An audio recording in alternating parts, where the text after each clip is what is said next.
Yeah, I'll go first. Yeah? Yeah. There we go. Brill. Okay, do you want to start off by introducing yourself and telling us what you do?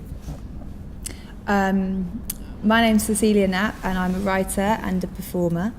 Yeah. I'm Jemima Foxtrot and I am also a writer and a performer. Funny that.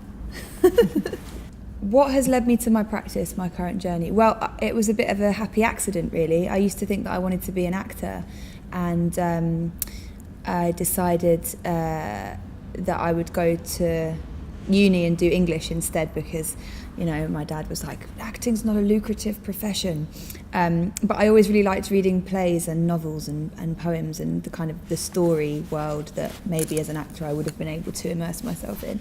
So I went to uni and did English, and then started reading lots of poetry and plays, and then became a writer, which is probably less of a lucrative profession than an actor. So yeah, I just started getting really involved in the live literature scene around London and going to open mic nights, and went to a course at the Roundhouse in Camden and just kind of took it from there, really. And then suddenly I was doing it full time. And not that dissimilar for myself. I also have an English degree, and I actually used to be an actor for a while. I had an agent all the way through university and did quite a lot of acting in school. I was also in the writing society when I was at uni, and I got kind of quite jaded about acting, really. I found it was quite tough, it was quite boring, sort of having to read other people's lines and going to all these auditions, and it didn't feel very creative. So I started writing my own poetry and performing it. And I've just been kind of involved in doing that ever since. I moved down to London and I have ended up very, very fortunately from doing lots of gigs and just sort of getting out there, doing what I do today. The themes that I pursue in my work are very much kind of the universal things that we all experience, but kind of framed through like what I've seen and what I've experienced. I think writing for me has always been a way of kind of figuring stuff out and a way of kind of confronting things and containing them, and I guess kind of reconciling things and finding some empowerment from chaos. So I write generally about things that I've been through, but the things that we all go through as humans, really, like loss and love and how we feel about our homes and our environments and what we want and what our anxieties and fears are and stuff. I think like what Jemima was saying earlier about kind of stepping away from acting or whatever, I think the great thing about what we do is it's so much about yourself, what you write, and that kind of, it's so much about what you've experienced. You write it and you share it with audiences, and there's a real kind of connection from that you get. You really kind of you offer up this experience to an audience or to a community, and you have an exchange because of that, like communication. It's like a collaborative experience, which I find really, really cool. And so I think that kind of writing about universal experience goes hand in hand with that idea of kind of like that offering to an audience. So I just write about life, I suppose. Write about life, yes. I am really interested in writing about the minutiae of everyday life. I think I sort of really like the idea that a poem can be about anything, but it can be about someone sort of sneezing on a train or whatever. And it's about kind of finding wonder in those things. I like writing about the city, I like writing about memory.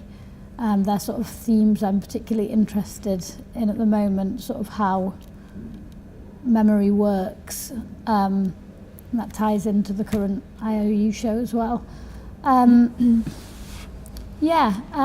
also write quite a lot from my own experience, but fictionalise it.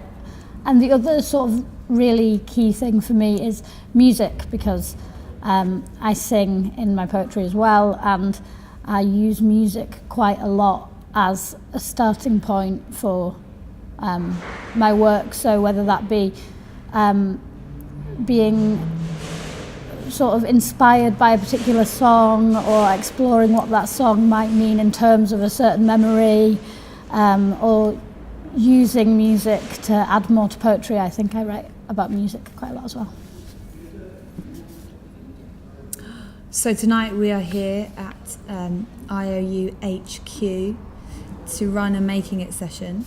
And we are leading a writing workshop, based on some of the themes that we've been exploring in this new show that we're making with IOU called Rearview.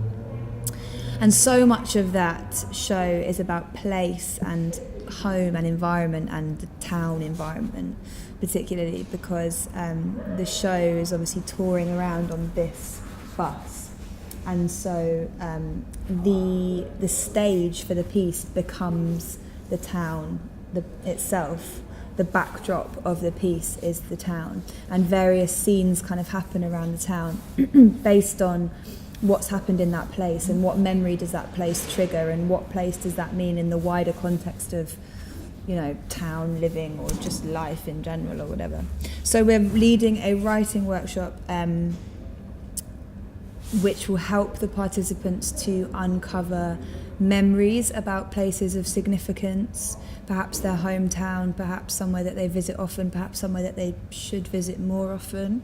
And they will be doing a series of exercises that lead into a larger writing task, which is going to help them to create a piece of prose or poetry about a place that's important to them.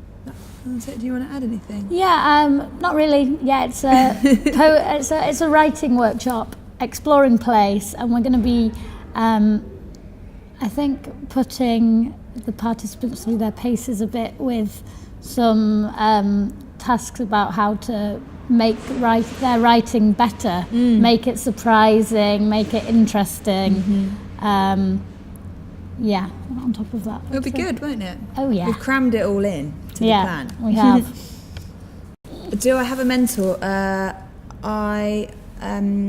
When I first started writing, I was part of a collective of young writers based at the Roundhouse, called the Roundhouse Poetry Collective. So the idea was that we met up every Sunday and wrote together for a few hours every Sunday afternoon for like a year. And so through that project I received mentoring, but I also developed a network of kind of like-minded peers, like writers of a similar age to me, who I'm still friends with now, who are my first port of call if I need them to read something new for me, or if I just want to sit and do some free writing with them or whatever. So I've got a lot of kind of really, really established friends for life because of the way that I started writing. So I feel like they're kind of my mentors, or they're my community, really. And for me, I would say I have a few. Bit cheesy to say, but my parents, because they both work in the arts. My dad was a musician and composer for years and is now a visual artist. My mum used to run Square Chapel in Halifax. So I'm very fortunate to sort of have both of those guys to get advice from. In terms of writing, I wasn't as lucky as Cecilia in having a sort of structured group, but similarly, some of my very good friends from the Writing Society at University of Manchester, I always go to for writing advice, and also a poet called Luke Wright, who definitely has really, really helped me get my foot on the ladder and gives me quite a lot of really useful career advice stuff. What's the best piece of advice I've ever been given?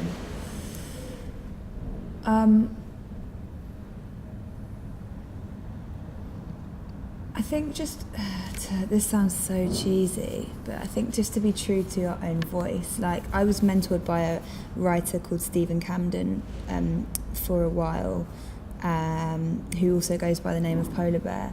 And I'd write a poem and then I'd go to like a poetry night or whatever, and I'd say, oh, but I don't want to do it because the person that went before me was like super funny or really clever and blah blah blah, and he was just like, you know, so what?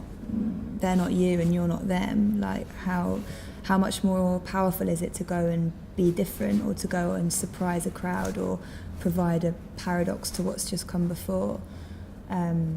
So I think just finding the confidence to really own what you're trying to say and how you're trying to say it, because so often we try and emulate other people, or we don't feel confident in our own strengths and in our own style. And I think it's almost kind of like a rebellion in itself to be like, oh, this is what I do and this is what I do well, and I'm going to sort of pursue that and just get better at doing that, I guess.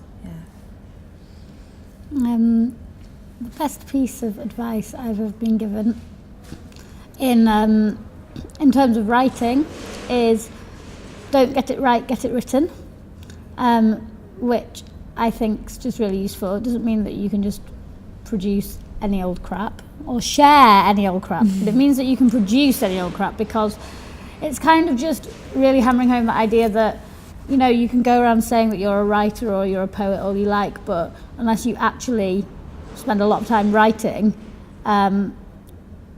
then it's almost sort of like a scattershot approach. You know, just if you write and write and write and write and write, you can go back to that stuff and you can think, this is all terrible. But out of 3 pages, you might have 2 lines or 2 words that just sound really good together, or 1 image, and you can create a whole new really good piece, really good poem, really good theatre piece just from that tiny, tiny, tiny little bit. So I think that's a really important thing for me, to sort of not censor yourself, to write and of course read as well, as much as possible, and collect the gems from the rubble. All about rear view and what audiences can expect. A magical... How do you sum up rear view into a neat little soundbite? Rear view is probably the most exciting project I've ever worked on, in that it's going to be a piece of theatre that also fuses spoken word, poetry, live literature, sound, and like street extensive theatre. touring, immersive street theatre, all on the bus that we're sitting on here. And it's been basically, what you can expect is to journey around a town, stopping off and hearing stories that have been written by Jemima and myself, that are quite poetic in their nature but still kind of accessible in terms of some sort of narrative. I think you can just expect to be completely immersed in this other world that we've created over the last couple of years. I don't really know what else to say, really, without giving too much away. Blown away. Yeah. Can't they? I think so. We hope it's going to be very good. We say that now, famous last words. Yeah, I think it's... I don't really have anything to add, actually. It's a real fusion of so many different theatrical styles, that I think it's completely unique. It is completely unique, and the process of creating it has been a big journey and a big learning curve and a big honour as well, because, you know, it came from a concept and now it's become this more tangible Very thing. tangible. It's like, how do you create a piece of theatre that is in 10 different towns with 10 different types of scenery, with one story and 2 writers and 1 bus. Like, how do you fuse it all together? So it's been this huge process of kind of conversations and trial and error and figuring it all out. But I think it's going to be really beautiful. Yeah.